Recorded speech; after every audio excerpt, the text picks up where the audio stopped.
it the vegetarians say, no, we're not designed to eat meat, we would say, no, that's not correct. Oh, no, we are designed to eat meat in exactly the same way that we are designed to murder. No, we're not designed to murder.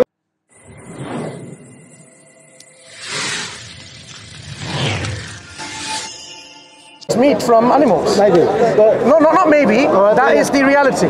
So, if we are designed in such a way, are you brothers? No. Brothers soon, maybe. But werewolves have sharp teeth. Werewolves, they have sharp teeth.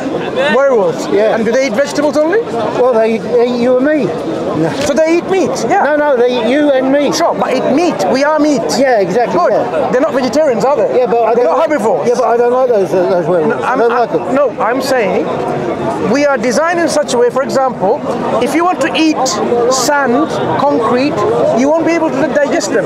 Your body is not equipped to have this kind of food. Yeah. It is not food for you the way you are designed.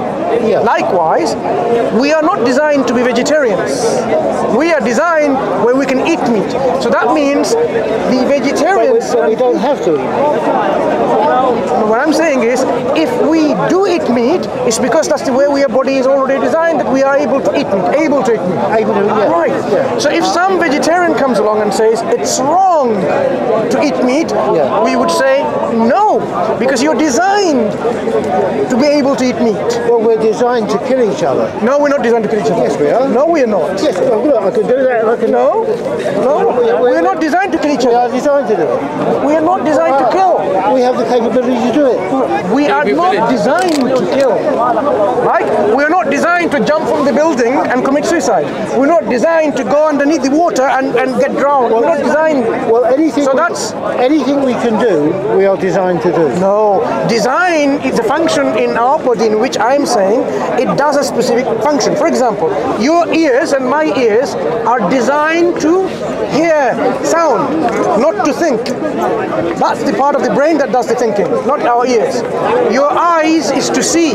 They're designed to acquire vision, right? So your body, your digestive system inside your stomach, your teeth, all of it, they're designed to specifically break down certain type of food, not sand or bricks and so on and so forth. Yeah. No, but chickens and lambs, no problem. Yeah. Yes, fine. But you went on from that. No, what I said is you went to say that the vegetarian would come along and say. No, if I said the vegetarians say no, we're not designed to eat meat, we would say no, that's not correct. Oh no, we are designed to eat meat in exactly the same way that we are designed to murder. No, we're not designed to murder. Tell me, what points do I have to murder? Well, specifically, I have all the attributes to murder you and other people. I have those attributes. The only way I have those attributes is because they have been designed into me. No. Otherwise they wouldn't be there. No, you are not designed to murder. You have physical ability to cause harm. That doesn't mean you're designed to murder. Yeah, it does. In fact, God, in all religions you know of, monotheistic or otherwise, will tell you, do not commit murder. Do not kill. Why? Because even though you have the power to harm others, you're not designed to do so. Okay? A knife is not designed for murder. A knife could be a kitchen knife designed to slice your vegetables and your food and so on. But the design of a knife enables it to use... You can use it wrongly. Yeah, exactly. That's my point. But my point is rather yourself, human being, the physical makeup is designed in a particular way. So we cannot just say, I have a feeling that thought comes to me that it's okay to commit euthanasia, assisted killing.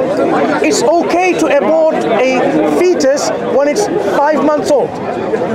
Your thoughts and my thoughts, they may be different. So when we have a difference of thought, if I were to ask the same question, someone is in pain, should we give them medicines to commit suicide, assisted suicide? No. Okay. There are some people, they say, yeah, why are we letting them suffer? Let them just take their own life. So our common sense, or what comes in our brains, in our thoughts, are different. So that means individual thoughts that we have in our brain cannot be the arbiter, cannot be the one who decides what is acceptable and what is not, what is true and what is false, what is right, what is wrong. It cannot decide it. Like abortion. Do you think it's okay to abort a child when it's 4 months old? No. Some people say, my body, my business. I can abort whenever I want. In their mind, it's okay, I don't want that baby. Yeah. So our thoughts that comes into our mind, would you agree, cannot be the arbiter, the one that decides between what is acceptable, what is not acceptable, what is wrong, what is right? Well, I would put it to you like this. Where you are citing a victim, would you want to be that victim? And when you would not want to be that victim, then you know it's wrong. So you're taking that principle in which when you don't want to do harm to others because you don't want harm done to be you. Exactly. Yeah, but that's the harm principle. Yeah, you're talking about the harm principle. You are living your life by harm principle. I don't want harm done to others. Sometimes it's necessary to inflict harm on others, like criminals. We punish them by putting them behind bars and deprive them of their enjoyment behind bars because they did something wrong. Harm is something that is justified because of what we consider they have done a crime by harming others, right? So when a police shoots someone on their foot because they have a sword to chop some innocent people's head off, that shooting on the foot to prevent that criminal to slice someone's head off is, you would say, justifiable, because that's the only way that criminal can be stopped from committing a crime. So this harm principle is not just as you think. It has a context. Warfare, for example, which you agree with earlier, if another country like the French, no disrespect to the French people, if you come to invade Britain, people in Britain, citizens of Britain, whether they're military or not military, they will try to defend themselves rather than saying, oh, love with flowers and kisses. Because if they come to kill you, you defend yourself. So you defend even by killing them. That's what happens in warfare. Their intention is to kill you. The only way to stop them is by killing them. So killing them, a harm that is done, is actually the right thing to do there if you want to save yourself. Or are you going to say, you know what, I don't believe in causing harm. I didn't say that I don't believe in causing harm. Yeah. I believe in causing great harm if I need to do it. If you're going to kill me, or if you're going to attack me, I believe in causing you an enormous amount of harm. To defend yourself. Exactly. So that's not what I'm saying at all. Good. So even what I'm saying is, you see, in any scenario, you must put yourself, if there is a victim, you must put yourself in the place of the victim. And if you don't want to be in that place, then don't create it. That's all I'm saying. Yeah, that's it. This principle is good, not necessarily, but it has its own flaws and so on, exceptions. We're not talking about that. What I'm saying is, there is a greater arbiter, the arbitrator, the judge. We say is the one who gave us life, one who created us. He decides, for example, whether I'm going to abort a baby when it's 2 months old, or 120 days, or 40 days, whatever. He allows what is permissible, and he prevents, or not prevents, he prohibits you from what is impermissible. Because the one who created me knows more than me. The one who created everything knows more than everything. So that's why we say our human thought that comes to our mind, sometimes it will say the good thing. Why? Because God has already instilled within us. Let me show you. So you understand why I say so. Because God said, فَأَلْهَمَهَا فُجُورَهَا وَتَقْوَاهَا قَدْ أَفْلَهَ مَنْ زَكَّاهَا وَقَدْ خَابَ مَنْ دَسَّاهَا. Right? This is a chapter in the Quran. By the way, Mansour, he says earlier on, one of the brothers was reciting the Quran for him, and he felt peace and tranquility. You felt well, it was nice. inspired. inspired. He has succeeded who purifies it, and he has failed who instills within it corruption. Okay? قد أفلح من زكاها وقد خاب من دساها. Okay? The other ones, فألهمها فجورها وتقواها. Which surah, remind me?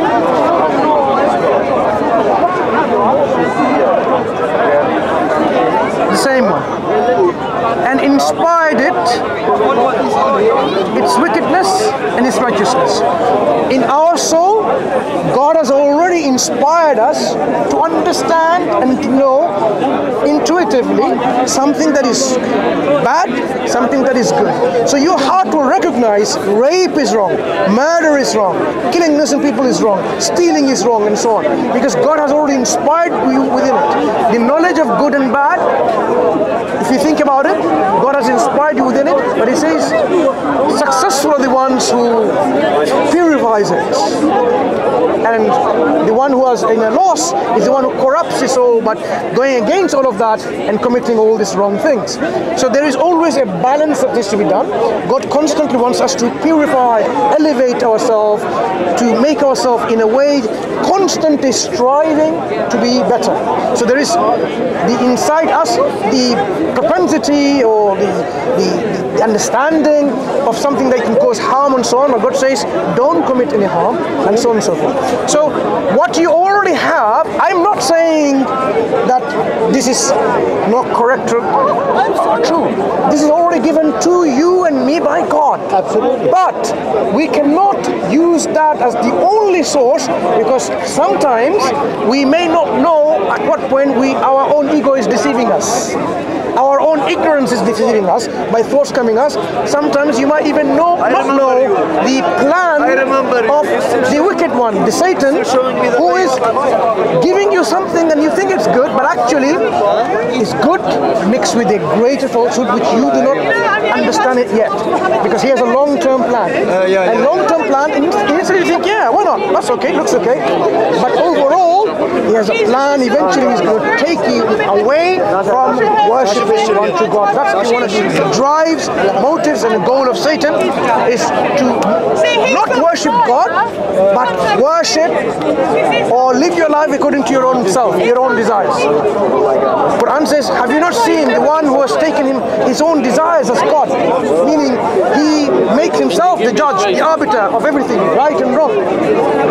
Yeah? There are many people, I'm not saying yourself, my friend, many people who don't listen to anyone else and say, okay, I have within me the actual yardstick of right and wrong. I don't need to listen to any society, any government, any school of thought, any scholars, any gurus, pandits, whatever. Well, so I listen to everyone, but I don't agree with it. So I agree with what I believe. So you make differentiation between what makes sense to you and agreeable to you. Absolutely. Yeah. Quran is a guide for exactly people like yourself and ourselves, in which this is what it says. It's a book that you are asking for. I want to know which is going to be. And I'll tell you about the exceptions. This is the book about which there is no doubt, a guidance for those who are conscious of Allah, God.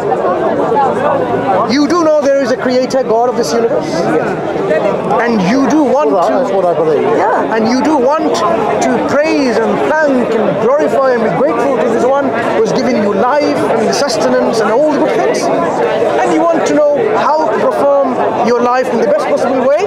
The Quran says this book is without a doubt that guidance that you seek, because you are God conscious and it will guide you exactly what is necessary. But at the same time, God says, look, there are people who, because of their own desires, they think this is not doable, not to do. There's actually better for them, and vice versa. Good. Yeah? Like, يسألونك, they ask you about this, and God says, and answers like that. And who is this? The idea that, for example, listening to prophets and messengers, you say you take ideas from people and you filter them out. God sends a prophet and a messenger, last of them being Prophet Muhammad sallallahu alaihi wasallam. He gives us a guidance, and your heart and your mind, when it's unclouded by biases, away from biases, it will agree with. When the Quran says, when you find your parents reach old age, extend to them wings of mercy. If you find one or both of them, do not say to them, uff, even uff, but extend to them a wing of mercy and say to them, oh Lord, Rabbana, Rabbi ighfirli wa liwaliday. There's another, Rabbi irhamhuma kama rabbayani saghira. Oh Lord, have mercy on them as they had mercy on us when we were young. So we have no concept of putting people into old people's home. When they're old, our duty to look after them. Yeah. When we were babies, we did not even have the ability to clean ourselves, feed ourselves. Our parents, they woke up from sleep to feed us, to clean us. Indeed. So the message that the Quran tells you about, like, worship Allah and be dutiful to your parents, your heart and your mind will say, I can accept that. Absolutely. Like this. The only things, if you disagree with, ask yourself, why am I disagreeing? No, I don't disagree. I don't disagree with any of that. Yeah, if you disagree with something in the Quran, ask yourself, why am I disagreeing with it? Is it because of some social conditioning that I had? Because of that. Like a vegetarian may disagree because he says, well, you can eat animals. Sure. Ask them, why are you disagreeing? God says, we've made all of this provision for you. Made subservient, behold, the sun and the moon, subservient to your service. We are using now the sun for solar energy. Yeah? Likewise, we can use the moon for various things and so on. So when you read the Quran, what's your name, my friend? Ed.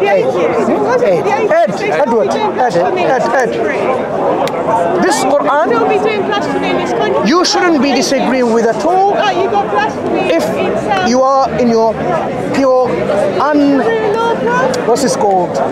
A mind which is already being indoctrinated by social conditioning. So far, I certainly try not to be. So far, I see that you have a pure heart. Well, I hope so. The Quran guides those with this pure heart. Sure. It's only becomes impervious to guidance with people who are indulged in sin, wrongdoings, bad actions. Sure. If you are not someone in these actions, it'll be easier for you to receive this guidance in the Quran. Anyone who has bad actions, they have to stop doing all these bad actions to be recipient of the mercy and guidance of God. Okay? Guidance. Thank you. Guidance is something God wants everyone to have, but we need to be ready for it. Yeah? So I hope God opens up your heart even more to the truth of Islam. And next time I want to see you like my brother here, a Muslim. I want you, Ed, to see you as a Muslim, because only then we will have the. You'll have to introduce me to your outfitters. Yeah, you want to have a bigger one instead of small one? Of course, very kind. Thank you. Yeah. Thank you. So you can read. Yeah, that's fine. That's good. Similar. Yeah. Okay. Thank you. Yeah. Okay. Translation is a good translation. Some translation may be just like thee, thou. Is that something very archaic? But you should be able to know. But should be okay, I think. Anyway, even if it is, as an Englishman, you should be able to. I'll be having a wander. It's okay. Yeah. Have a nice evening. Okay. Yes. You take care. Such a lovely heart. Good luck. Learn a lot of things, today. Read myself. This is master. This is the master. No. I'm just nobody, my brother. Yeah. Right? I try to, give something that I know and share the truth with you. Take care. You came on the right hand side.